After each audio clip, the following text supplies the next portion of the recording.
हो काका चलता अकोट. अरे चल ना राजा, 1 घंटा झाला, मला काम आहे ना अकोटले. अरे थांब ना बा, ऑटो तर भरू द्या.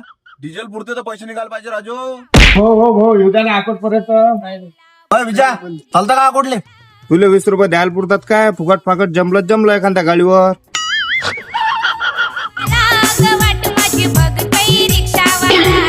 चल ना लवकर, ऑटो भरला ना, चल ना बा. अच्छा जागा आहे का रे? अरे हो आहे ना जागा. आता काय डोक्यावर बसवतो देईल. अरे थोडी ऍडजस्टमेंट करायला लागते भाऊ. वा असे बता बता दादा बघा. का बाबा, एवढ्या सवाऱ्या भरल्या, एवढा पैसा कुठे ठेवचा? हो दादा, आता ज्याच्या त्याच्याजवळ गाड्या झाल्या. हा, लोक आकोटले गाडी न देतात. आता तुमच्या गाड्या कामी असतील म्हणून तुम्ही ऑटोत बसले. आता राजू डिझेल महाग झालं, ऑटोचं मेंटेनन्स आहे. काही पुरते का राजू? हा, पहिल्यासारखा दम नाही राहिलाय धंद्यात आता. तुम्हाला वाटते बम कमावतो आम्ही. अरे अजय भाऊ फुल राजा, या माणसाला बसवलं त्या माणसाने बसवलं तुम्ही. उठा तुम्ही, उठा. अरे बा सवारी थोडी आहे ते, दवाखाना डब्बा द्यायला आला ना तो. या बसा. काय राजू बसा या.